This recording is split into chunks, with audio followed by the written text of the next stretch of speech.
Assalamualaikum warahmatullahi wabarakatuh. Perkenalkan, nama saya Muhammad Rasil Alamgir. Saya adalah mahasiswa dari Universitas Teknologi Digital dengan NPM 101205355. Di sini saya akan menjelaskan tentang pengaruh harga, kualitas, dan promosi sate Madura Mas Kanji terhadap minat beli konsumen. Latar belakang. Sate merupakan salah satu makanan tradisional yang memiliki tingkat kepopuleran tinggi di Indonesia dan bahkan di dunia. Hal ini terlihat dari banyaknya kaki lima, depot, dan restoran yang mengangkat makanan tersebut sebagai menu andalannya. Namun di antara begitu banyak gerai itu ada satu produsen yang mengambil pendekatan berbeda. Sebuah rumah makan sate ayam Madura Mas Kanji bertekad tidak hanya untuk melestarikan makanan tradisional ini saja, namun juga meningkatkan derajat makanan tradisional. Selain dalam produk, sate Madura Mas Kanji juga kerap berusaha memberikan yang terbaik pada pelanggannya. Salah satunya adalah dalam hal menyajikan produk. Meski sudah menggunakan sedikit inovasi dibandingkan dengan kemasan sate umumnya, kenyataannya kemasan sate Madura Mas Kanji masih memiliki beberapa kelemahan yang cukup fatal. Kemasan take away atau yang disebut jangka pendek harusnya memungkinkan konsumen untuk menikmati hidangan sate tersebut dimanapun. Take away bukan take home, namun itu tidak dimungkinkan melihat penggunaan kertas coklat laminasi sebagai kemasan utama satenya. Untuk mengatasinya, akhirnya konsumen harus menunggu untuk pulang ke rumah untuk memindahkan sate ke piring lagi. Padahal seharusnya kemasan take away sendiri dapat menjadi substitusi dari piring yang dapat digunakan di rumah makan. Kelemahan lainnya terlihat dari sisi kebersihan. Hal ini selain berlawanan dengan fungsi kemasan yang seharusnya memberi proteksi dan keamanan pada produknya, menurut Kennedy tahun 96, juga berlawanan dengan citra higienis yang memiliki sate Madura yang lainnya. Selain itu pula, kemasan sate Madura Mas Kanji ini belum memiliki identitas yang jelas yang dapat mengarah pada pencapaian citra dari sate ayam Madura Mas Kanji sendiri. Kemasan sate ini tidak terlalu berbeda dengan kemasan yang sate lain. Di sini ada rumusan masalah. Berdasarkan latar belakang yang telah dijelaskan di atas, maka rumusan masalah yang terdapat dalam penelitian ini yaitu: yang pertama, apakah harga berpengaruh terhadap minat beli konsumen? Yang kedua, apakah kualitas berpengaruh terhadap minat beli konsumen? Yang ketiga, apakah promosi berpengaruh terhadap minat beli konsumen? Dan yang terakhir, apakah harga, kualitas, dan promosi berpengaruh secara simultan terhadap minat beli konsumen? Nah, di sini ada tujuan penelitian. Tujuannya yaitu berdasarkan rumusan masalah yang telah diuraikan di atas, maka tujuan penelitian yang ingin diketahui yaitu: yang pertama, untuk mengetahui pengaruh harga terhadap minat beli konsumen. Yang kedua, untuk mengetahui pengaruh kualitas terhadap minat beli konsumen. Yang ketiga, untuk mengetahui pengaruh promosi terhadap minat beli konsumen. Dan yang keempat, untuk mengetahui pengaruh harga, kualitas, dan promosi secara simultan terhadap minat beli konsumen. Nah, di sini ada teori penelitian. Teori penelitian dalam kepuasan konsumen atau disebut customer satisfaction theory. Teori ini mengemukakan bahwa minat beli konsumen dipengaruhi oleh tingkat kepuasan mereka terhadap produk atau layanan yang telah mereka beli sebelumnya. Harga, kualitas, dan promosi berperan dalam membentuk harapan konsumen dan pengalaman mereka terhadap produk atau layanan. Jika konsumen puas dengan produk atau layanan tersebut, maka cenderung memiliki minat beli yang lebih tinggi di masa depan. Di sini ada teori nilai pelanggan, customer value theory. Menurut ini, minat beli konsumen dipengaruhi oleh persepsi mereka terhadap nilai produk atau layanan yang ditawarkan. Harga, kualitas, dan promosi merupakan faktor yang berkontribusi terhadap penilaian tersebut.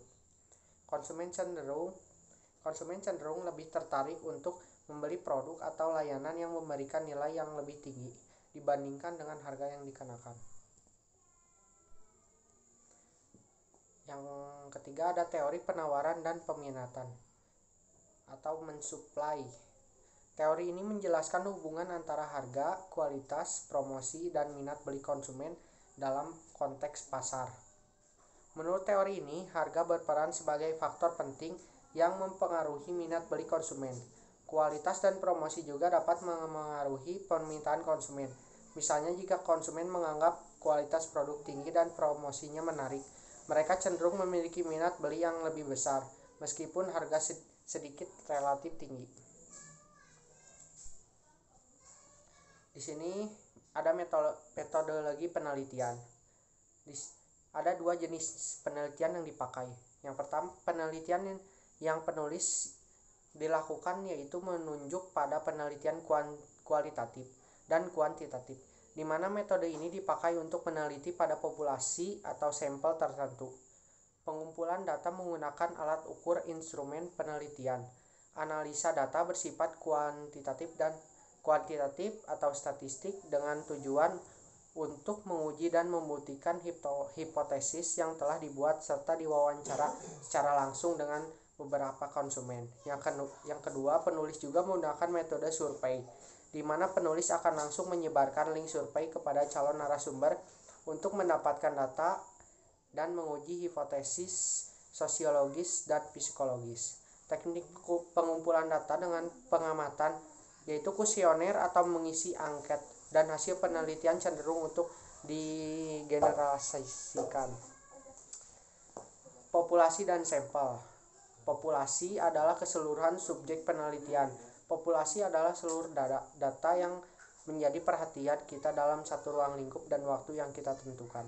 Sedangkan sampel adalah sebagian atau wakil populasi yang diteliti. Sampel dalam penelitian ini adalah konsumen tetap sate Madura Mas Kanji di daerah Magasi. Konsumen sate Madura Mas Kanji memiliki perbedaan dalam tingkat ekonomi yang tidak sama dan keadaan lingkungan yang berbeda. Teknik pengumpulan datanya yaitu dilakukan secara metode observasi, yaitu pengamatan dan pencatatan secara sistematik terhadap gejala yang tampak pada objek penelitian. Observasi merupakan metode pengumpulan data yang menggunakan pengamatan terhadap objek penelitian terhadap dilaksanakan secara langsung maupun tidak langsung. Sedangkan metode angket atau kuesioner adalah suatu daftar yang berisikan 25 rangkaian pernyataan mengenai sesuatu masalah atau bidang yang akan diteliti. Untuk memperoleh data, angket disebarkan kepada responden, orang-orang yang menjawab atas pertanyaan yang diajukan untuk kepentingan penelitian, terutama pada penelitian survei. Dan yang terakhir, metode dokumenter adalah pengumpulan datanya, disebut formulir pencatatan dokumen, dan sumber datanya berupa catatan atau dokumen yang tersedia. Metode ini juga digunakan untuk memperoleh data tentang satu, profil Universitas Teknologi Digital, yang kedua, struktur organisasi Universitas Teknologi Digital, yang ketiga, lokasi Universitas Teknologi Digital. Teknik analisis data. Yang pertama ada analisis kuantitatif. Analisis data yang dilakukan oleh penulis pada penelitian ini menggunakan analisis kuantitatif. Teknik analisis data pada penelitian kuantitatif menggunakan statistik inferensial, sering juga disebut statistik induktif atau statistik probabilitas. Adalah teknik statistik yang digunakan untuk menganalisis data, sampel, dan hasilnya diperlukan untuk populasi. Pada statistik inferensial, pada statistik parametris dan non-parametris. Peneliti menggunakan statistik parametris dengan alasan jenis data yang dianalisis dalam skala interval. Mungkin itu saja yang bisa saya sampaikan. Mohon maaf bila banyak kekurangan. Terima kasih. Wassalamualaikum warahmatullahi wabarakatuh.